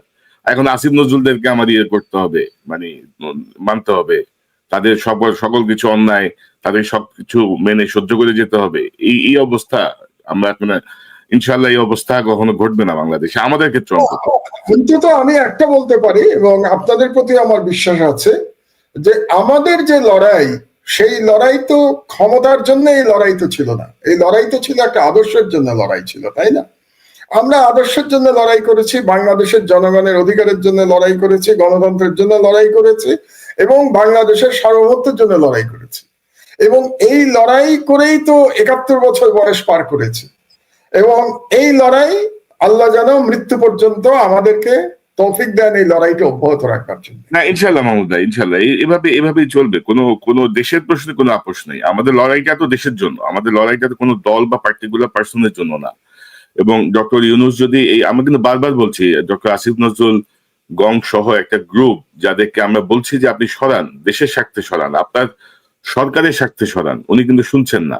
তো এই জিনিসটা কিন্তু ওনার মানে জন্য খুব বুমেরাং হয়ে যাওয়ার সম্ভাবনাই আমরা দেখছি, আশঙ্কাই আমরা দেখছি আর কি ওনার প্রতি। আরেকটা জিনিস বুঝতে হবে কনক, যে এই সরকারের চরিত্রটা কিন্তু আমাদেরকে বুঝতে হবে। আমি কিন্তু কিছুক্ষণ আগে ডক্টর ইউনূসের প্রশংসা করেছি 3টি কারণে, কিন্তু তারপরেও এই সরকারের চরিত্রটা কি? চরিত্র হচ্ছে এই সরকার সুশীল সরকার, এবং সেই সরকার এনজিও নিয়ন্ত্রিত সরকার। এটা যেন আমরা ভুলে না যাই, সরকারের চরিত্রটা যেন ভুলে না যাই। এবং এই সরকারের, আমি একটা আর্টিকেল লিখছি, আগামী বুধবারে পড়বেন আর কি, আর্টিকেলটা শেষ করেছি আমি সবে, এবং সেখানে আমি হিসাব করে দেখলাম এই সরকারে বিভিন্ন ক্ষমতায় মন্ত্রী এবং প্রতিমন্ত্রীর পদমর্যাদায় প্রায় 48 জন লোক আছে, প্রায় 48 জন। চিন্তা করে দেখেন, একটা অন্তর্বর্তীকালীন সরকারে প্রায় 1/2 ব্যক্তি মন্ত্রী এবং প্রতিমন্ত্রী পদমর্যাদায় আছেন। এবং তার মধ্যে আমি খুঁজে পেলাম মাত্র 4 থেকে 5 জন, এই 48 জন বা 50 জনের মধ্যে, যারা শেখ হাসিনার সরকারের বিরুদ্ধে লড়াই করেছিল, যারা ভিকটিম হয়েছিল, কিংবা অন্তত আওয়াজ তুলেছিল। 90% শেখ হাসিনার সরকারের সময় হয় নীরব ছিল অথবা সুবিধাভোগী ছিল। তো that is the character of this government. আমরা এটা যেন ভুলে না যাই। কিন্তু দুর্ভাগ্যবশত, আপনি কি রাজনৈতিক যে সরকার আসবে ইলেকশনের পরে, আপনি কি মনে করেন তারা আসলেও এই সুশীলদের খপ্পর থেকে তারা বেরোতে পারবে? আপনি তো একটু আগে আপনি যে প্রশ্নটা করলেন, আমি অন্যদিকে চলে গেছিলাম সন্তোষ শর্মা নিয়ে। এই সন্তোষ শর্মার মতো লোকদের নিয়ে তো এখনই টানাটানি শুরু হয়েছে, তাই না? আমরা বিএনপির অনুষ্ঠানেও তাকে দেখতে পাচ্ছি, আবার জামাতের অনুষ্ঠানেও তাকে দেখতে পাচ্ছি। তো এখনই যদি তাদের এই অবস্থা হয়, তো এরপরে যখন তারা ক্ষমতায় যাবে, তখন তো আমি খুব অবাক হব না সন্তোষ শর্মা যদি মন্ত্রী হয়ে যায়। আমি আপনাকে বললাম কোন, কারণ এটা যদি মনে করে ভবিষ্যতের গণতান্ত্রিক সরকার যে সন্তোষ শর্মাকে মন্ত্রী করলে ভারত খুশি হবে, তাহলে আপনি অবাক হবেন না যে সন্তোষ শর্মাকে মন্ত্রী বানিয়ে দেবে। কারণ ভারতকে খুশি রাখতে হবে। এখন ভারতকে খুশি রেখে যদি এই জুলাই বিপ্লবের পরেও বাংলাদেশের রাজনীতি চলে, এর থেকে দুর্ভাগ্যের তো আর কিছু হতে পারে না। এখানে আমি একটু ছাত্রদেরও সমালোচনা করে নেই।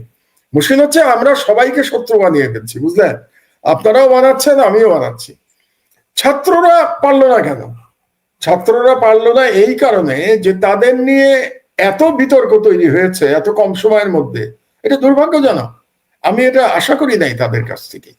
আমি কিন্তু এদেরকে, এরা তো বয়সে সব আমার সন্তান তুল্য, কিন্তু তারপরেও তারা যেহেতু লড়াই করেছে, তারা জীবন দিয়ে বাংলাদেশকে স্বাধীন করেছে আবার নতুন করে, এবং বিএনপির অনেক নেতা এটাকে দ্বিতীয় স্বাধীনতা না মানলেও আমি কিন্তু এটাকে দ্বিতীয় স্বাধীনতাই মনে করি।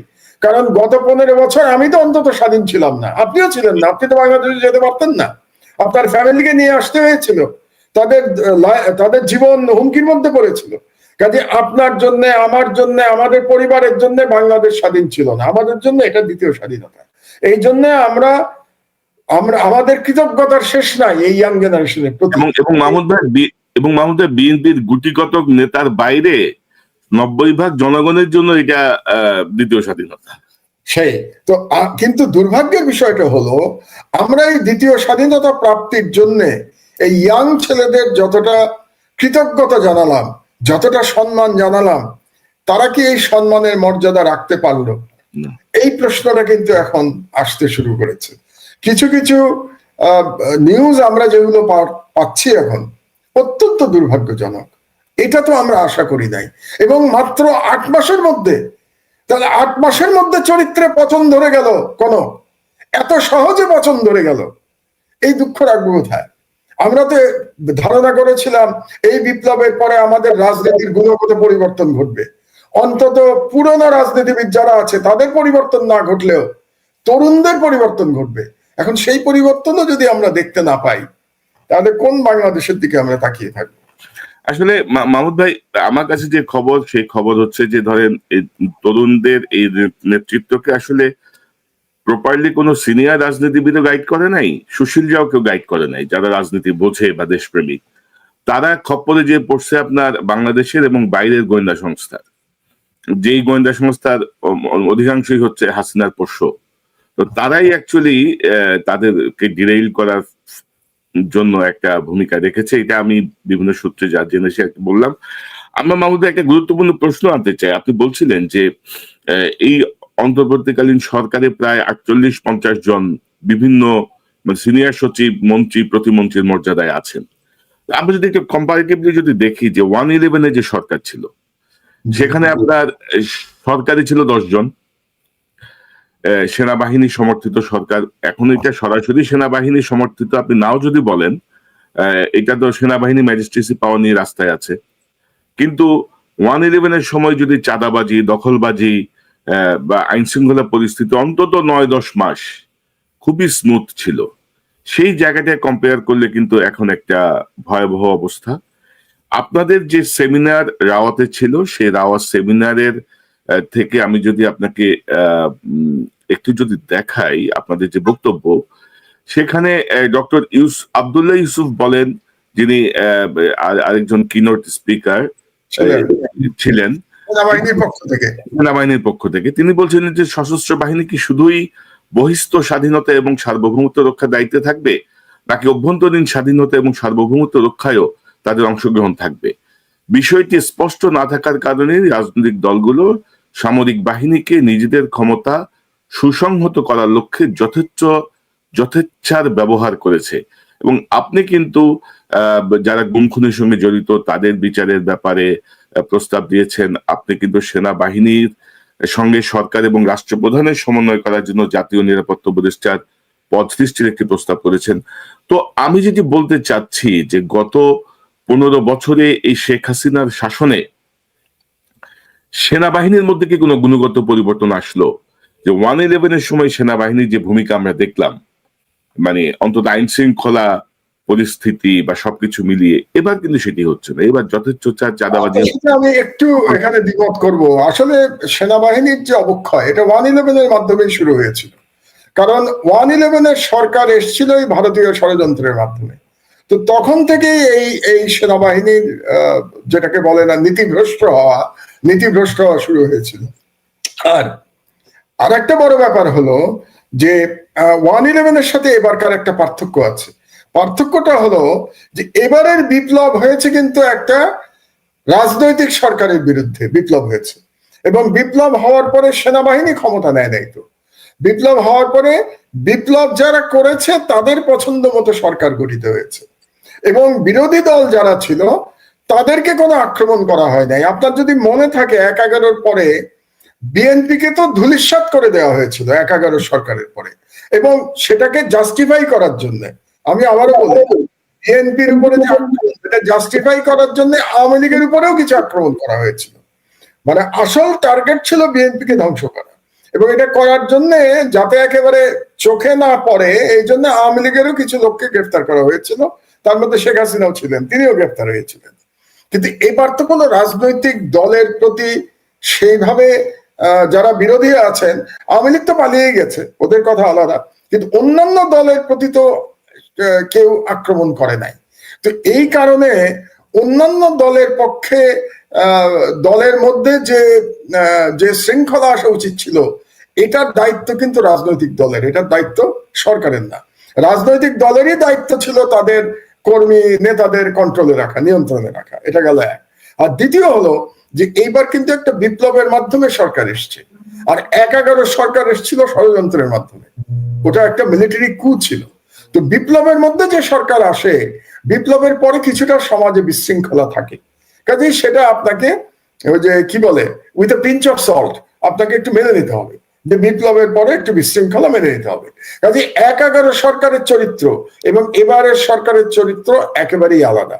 আর আমরা কিন্তু 1/11 সরকারের মতো কোনো সরকার দেখতে চাই না, বরং আমি মনে করি যে বর্তমান সরকার যেভাবে আছে সেভাবে তারা তাদের ভুল ভ্রান্তি থেকে মুক্ত হোক। যেমন আপনি ম্যাজিস্ট্রেসি পাওয়ারের কথা বললেন, সেনাবাহিনীর ম্যাজিস্ট্রেসি পাওয়ার আছে, কিন্তু তারা তো কোনো বাড়াবাড়ি করছে না। 1/11 পরে তো বাড়াবাড়ি করা হয়েছিল, আপনি তো নিশ্চয়ই চান না যে সেনাবাহিনী বাড়াবাড়ি করুক। তো কাজেই আমি মনে করি এই দুটো আমরা তুলনা না করি। মাহমুদ ভাই ধরেন, আমি কিন্তু 1/11 কোনো কিছুকে সমর্থন করছি না। আমি যেটা বলছি যে মানে আমাদের ধরেন আর্মির মধ্যে যারা মাঠে আছেন, ধরেন তারা মাঠে থাকার পরে ওই সময়ের প্রথম 8-9 মাস যদি বলি যে এই চাঁদাবাজি, দখলবাজি বা আইন শৃঙ্খলা পরিস্থিতি কম্পেয়ার টু এই সময়ে কিন্তু অনেক বেশি অবনতি আমরা দেখছি আর কি। সেই জায়গাটায় ধরেন আসলে সব জায়গায় তো এখনো ওই আগের লোকজনই বসা আর কি, যেটা ব্যাপার আছে। 1/11 পরে সব রাজনৈতিক দলেরই চাঁদাবাজরা পালিয়ে গেছিল 1/11 পরে। এবার কি সব রাজনৈতিক দলের লোকজন পালিয়ে গেছে? তা তো যায় নাই। তো আপনার এই পার্থক্যটা তো বুঝতে হবে। সুতরাং একটা গ্রুপের লোকজন চাঁদাবাজরা তো বহাল তবিয়তে আছে, তো সুতরাং আপনি একই রকম পাবেন না। আমরা এটাই আশা করি। তবে আমি আশা করব যে এই সরকার মানে আরেকটু শক্তভাবে রাষ্ট্র চালাবে। আপনার মনে আছে আমি ঢাকায় ফিরেই একটা কথা বলেছিলাম ইউনূস সাহেবকে উদ্দেশ্য করে, যে আইদার রুল অর কুইট, হয় আপনি শাসন করুন নাহলে আপনি চলে যান। আসলে একটা সরকারের হয় শাসন করতে হবে, নাহলে চলে যেতে হবে। তো এখন পর্যন্ত প্রফেসর ইউনূস প্রথম দিকের ভুলভ্রান্তি থেকে শিক্ষা গ্রহণ করে এখন কিন্তু তিনি বেটার চালাচ্ছেন আগের থেকে। হ্যাঁ, আমরা সমালোচনা করলাম সংস্কারগুলি তিনি করতে পারেন নাই, বা সংস্কারের কোনো আমি জানি না কোনো পরিষ্কার রূপরেখা ওনার মাথাতেও আছে কিনা, বা ওনার যারা উপদেষ্টা তাদের মাথার মধ্যে আছে কিনা, যে মানে কি সংস্কার চায় ইউনূস সাহেব, কি সংস্কার চান, কিংবা তার সরকার কি সংস্কার চায়, এটাও তো আমাদের জানতে হবে। ওনারা শুধু রাজনৈতিক দলগুলোকে জিজ্ঞেস করছেন যে তারা কি সংস্কার চায়, আপনারা কি সংস্কার চান এটা বলবেন না আমাদেরকে? তো সেটা তো আজ পর্যন্ত তিনি বলেন নাই। আমি যেটা আশা করব যে ধরেন ইউনূস সাহেব বলেছেন যে ডিসেম্বর থেকে জুনের মধ্যে নির্বাচন হবে, তা আমি ইউনূস সাহেবের কথায় আস্থা স্থাপন করতে চাই যে ডিসেম্বর থেকে জুনের মধ্যে নির্বাচন হবে, এবং নির্বাচনে যে সরকার আসবে সেই সরকার একটা ভালো শাসন উপহার দেবে বাংলাদেশকে, এটা আমি আশা করতে চাই। কিন্তু সেই সরকার আসার আগে দুটো কাজ করতে হবে, বিচার সম্পন্ন করতে হবে। অন্তত যারা গণহত্যার জন্য দায়ী, যারা বাংলাদেশের অর্থনীতি ধ্বংস করবার জন্য দায়ী, তাদের বিচার সম্পন্ন হতে হবে, এটা এক। আর দুই, অন্তত একটা সংস্কারের ব্যাপারে ঐক্যমত হতে হবে। কোন সংস্কার? যে সংস্কারের ফলে আমরা কনফার্ম করতে পারবো যে আবার হাসিনার মতো আর এক স্বৈরাচার বাংলাদেশে মাথা ছাড়া দিয়ে উঠবে না। এই দুটো বিষয়ে যদি ঠিক না করে নির্বাচন দেওয়ার সুযোগ প্রফেসর ইউনূসের নাই। কাজে আমি মনে করি যে এখন পর্যন্ত সরকার সংস্কারের ব্যাপারে এবং বিচারের ব্যাপারে যে স্পিডে কাজ করেছে তাদের স্পিড অনেক গুণ বাড়াতে হবে। এখন এই এত স্লো কাজ করলে হবে না, বিচারও তাড়াতাড়ি করতে হবে এবং সংস্কারের ভাই আলাপ আলোচনা যাই করেন না কেন তাড়াতাড়ি করে সংস্কার সম্পন্ন করেন। এবং মাহমুদ ভাই, আমার যা শেষ একটা প্রসঙ্গ জাস্ট 1 মিনিটের মধ্যে শেষ করতে চাই, যে আপনারা বলছেন যে সেনাবাহিনীকে রাজনীতি মুক্তকরণ, বা ধরেন আমাদের গত 15 বছর স্পেশালি আমরা যদি বলি বিচার বিভাগ বলেন, প্রশাসন বলেন, সেনাবাহিনী বলেন, যেভাবে আত্মীয়করণ বা দলীয়করণের মাধ্যমে প্রমোশন হয়েছে। যেমন ধরেন আমাদের পার্শ্ববর্তী ভারতকে নিয়ে আমরা অনেক কথা বলি, কিন্তু ভারতের সেনাবাহিনীর কিন্তু কে চিফ হবে এটা সে 5 বছর আগেই জানে, যে মানে সে যদি এইভাবে চলে বা এই কোর্স গুলো কমপ্লিট করে he will be the chief, বা তার এই জায়গাটায় যাইতে কোনো বাধা নাই। কিন্তু যেটা আমাদের এখানে সব পলিটিসাইজড হয়ে গেছে। তো সংস্কারের মধ্যে আপনি কি মনে করেন না যে আমাদের বিচার, প্রশাসন, সেনাবাহিনী এই সবগুলো জায়গায় যোগ্যতার মাপকাঠিতে পদোন্নতি এবং মানে পজিশনের ব্যাপারে একটি সুনির্দিষ্ট নীতিমালা, যেটি আপনি বলছিলেন নিরাপত্তা উপদেষ্টা বা এরকম একটা? আমার তো সুনির্দিষ্ট প্রস্তাব আছে। জি, আপনি পুরোটা যদি পড়ে থাকেন, আমার খুব বেশ বড় থিসিস তো, প্রায় 20 পাতার বই। সেখানে আমি পরিষ্কার ভাবে বলেছি যে কেবলমাত্র মেধার ভিত্তিতে প্রমোশন হতে হবে। এখানে পছন্দের প্রমোশনের কোনো সুযোগ থাকতে পারবে না। আমি সেনাবাহিনীর কথা বলছি। আর গত 15 বছরে সেনাবাহিনীতে যে রাজনীতিকরণ হয়েছে, এই 15 বছরের রাজনীতিকরণের জন্য কিন্তু আমি রাজনীতিবিদদের বেশি দায়ী করি। কারণ কারা করেছে এটা? শেখ হাসিনা করেছে। পলিটিসাইজেশন শেখ হাসিনা কেন করেছে? যাতে সে ক্ষমতায় টিকে থাকতে পারে, এবং ক্ষমতায় টিকে থাকার জন্য সে কি করেছে? অযোগ্য লোকদের উপরে নিয়ে এসছে এবং দলীয় লোকদের উপরে নিয়ে এসছে। এবং সে কার সাথে মিলে কাজ করেছে? ভারতের গোয়েন্দা সংস্থার সাথে মিলে কাজ করেছে, তাই না? আপনার তো মনে আছে, আপনার এখানেই টক শোতে একজন জেনারেল পরিষ্কার ভাবে বলে গেছিল যে ভারতীয় নির্দেশ ছাড়া বাংলাদেশে সেনাপ্রধান নিয়োগ প্রাপ্ত হয় না। বাংলাদেশে সেনাপ্রধান কে হবে এটা দিল্লি ঠিক করে দেয়। আপনার টক শোতে বলে গেছে, একটা লিখিত চুক্তি করতে হয় ওদের সাথে। চুক্তি এটা আপনার টক শোতে বলে গেছে। তাহলে এই যে পরিস্থিতি, এটা তো সেনাবাহিনী করে নাই, এটা করেছে ভারত এবং হাসিনা মিলে। তার মানে এই যে পলিটিসাইজেশনের কথা আমরা যেটা বলছি, এটা কিন্তু করেছে রাজনীতিবিদরা, এটা করেছে হাসিনা ক্ষমতায় টিকে থাকার জন্য, নিজে ফ্যাসিস্ট হয়ে উঠবার জন্য। সেখানে সেনাবাহিনীর ব্যর্থতা কোনখানে? সেনাবাহিনী এটাকে মেনে নিয়েছে। এটা হচ্ছে সেনাবাহিনীর ব্যর্থতা। সেনাবাহিনী কেন মেনে নিয়েছে এটারও ব্যাখ্যা আমি দিয়েছি আমার বক্তব্যে। মেনে নিয়েছে কারণ বিডিআর হত্যাকাণ্ড। আমার ব্যক্তিগত ধারণা, বিডিআর হত্যাকাণ্ড ওভাবে যদি না হতো এবং সেই দিন যদি সেনাবাহিনী এই বিডিআর এ যারা হত্যাকাণ্ড চালিয়েছিল তাদের বিরুদ্ধে অ্যাকশন নিত, তাদের ব্রাদার এবং তাদের পরিবারকে বাঁচানোর জন্য তারা অ্যাকশনে যেত এবং শেখ হাসিনাকে ইগনোর করত, তাহলে বাংলাদেশের সেনাবাহিনীর ইতিহাস অন্যভাবে লেখা হতো। এবং যেহেতু ওই বিডিআর বিদ্রোহে 57 জন দেশপ্রেমিক সেনা অফিসারকে হত্যা করতে পেরেছিল ষড়যন্ত্রকারীরা, সেটা দেশি হোক বিদেশি হোক, তাদের পরিবারকে ধ্বংস করেছিল, বিডিআর কে ধ্বংস করেছিল।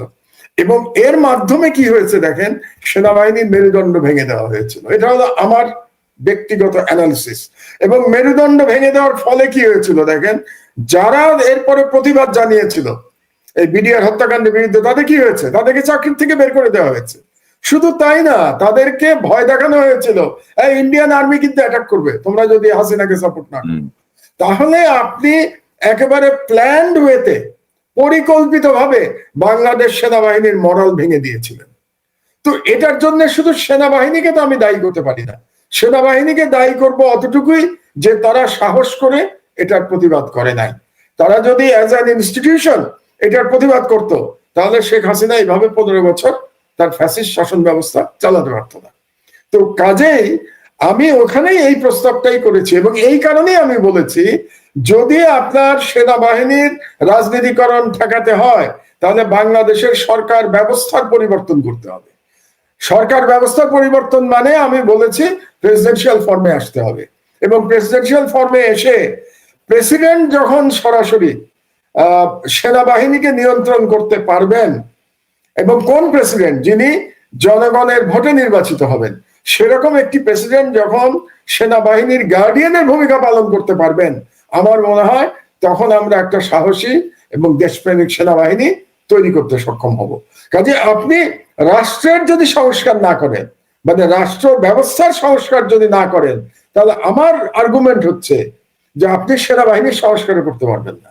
আপনি শুধু সেনাবাহিনীর সংস্কার আলাদাভাবে করতে পারবেন না যতক্ষণ না পর্যন্ত আপনি রাষ্ট্র ব্যবস্থার সংস্কার করতে পারবেন। এটাই হচ্ছে আমার মূল কথা।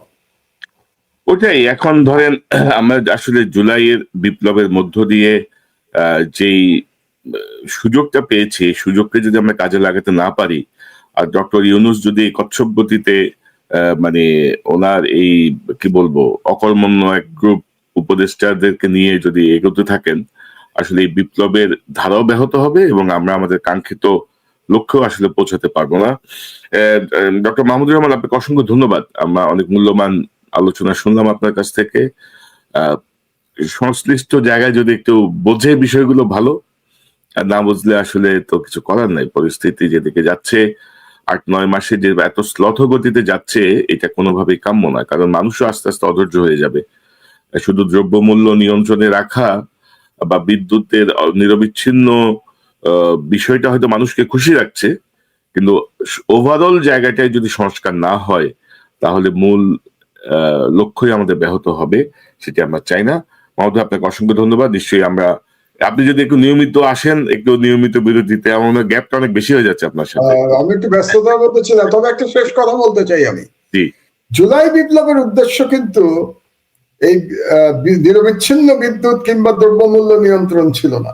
জুলাই বিপ্লবের প্রকৃত উদ্দেশ্য ছিল রাষ্ট্রে এমন একটা সংস্কার করা, যে সংস্কারের মাধ্যমে শেখ হাসিনার ফ্যাসিবাদ আর কোনোদিন যেন বাংলাদেশে মাথাচাড়া দিয়ে উঠতে না পারে, এবং ভারতীয় হেজেমনি যেন আবার বাংলাদেশে কোনোভাবে প্রবেশ করতে না পারে। এটাই ছিল political philosophy of July revolution. আমরা যেন এটা ভুলে না যাই। কাজেই প্রধান দুটো কাজ আপনি যদি না করেন, আমি ডক্টর ইউনূসকে উদ্দেশ্য করে বলছি, প্রধান দুটো কাজ আপনি যদি না করে আপনি ক্ষমতা থেকে বিদায় নেন, তাহলে আমি বলবো আপনি আপনার দায়িত্ব পালন করতে পারেন নাই। কাজেই এই সংস্কার এবং শেখ হাসিনার বিচার, এটা শেষ করে ডক্টর ইউনূসকে যেতে হবে, এবং তাহলে আমরা বলবো যে জুলাই বিপ্লবের শহীদের রক্ত বৃথা যায় নাই। জি মাহমুদ, আপনাকে অসংখ্য ধন্যবাদ। দর্শক, এতক্ষণ যে অনুষ্ঠান শুনলে নিশ্চয়ই আপনার আলোচনা মর্মার্থ উপলব্ধি করতে সক্ষম হবেন। অনেকগুলো প্রসঙ্গ নিয়ে আমরা কথা বললাম। আমাদের মূল লক্ষ্য দেশ, কোনো দল ব্যক্তি কারোর প্রতি অনুরাগ বা বিরাগের বশবর্তী হয়ে আমরা কোনো কাজ করছি না, আমরা কিছু বলছি না। আমরা যা বলছি আমাদের দেশের মঙ্গলের জন্য।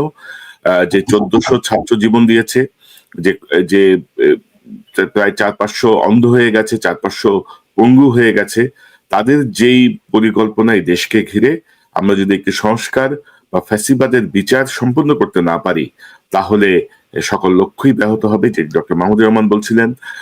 এবং আমার মনে হয় যে এই গুরু দায়িত্ব নিয়ে ডক্টর ইউনূসের আরো দ্রুত গতিতে কাজ করা উচিত। যেসব উপদেষ্টা কাজ করতে পারছেন না, যাদেরকে নিয়ে ইতিমধ্যে বিতর্ক তৈরি হয়েছে, তাদেরকে ঘাট ধরে বের করে দেওয়া উচিত, এবং বাংলাদেশকে নতুন বাংলাদেশে পরিণত করার জন্য, দ্বিতীয় স্বাধীনতাকে অর্থবহ করার জন্য কার্যকর ভাবে এগিয়ে যাওয়া উচিত।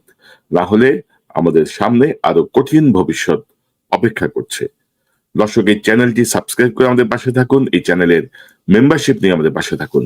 আবারও দেখা হবে ইনশাল্লাহ। আসসালামু আলাইকুম। দর্শক, কথা বলেন আমাদের সবার পরিচিত প্রিয় মুখ ডক্টর কনক সরোয়ার। উপস্থিত ছিলেন সবার পরিচিত প্রিয় মুখ মাহমুদুর রহমান। দর্শক, মাহমুদুর রহমানকে বাংলাদেশের সব মানুষই চাচ্ছে তাকে রাষ্ট্রপতি করা হোক, এবং রাষ্ট্রপতি চুম্পুকে পদত্যাগ করাতে বাধ্য করা হোক বা তাকে অপসারণ করা হোক। দর্শক, আপনাদের মূল্যবান মতামত কমেন্টে জানাবেন। সবাই ভালো থাকবেন, সুস্থ থাকবেন। ভিডিওটি শেষ করছি। আসসালামু আলাইকুম।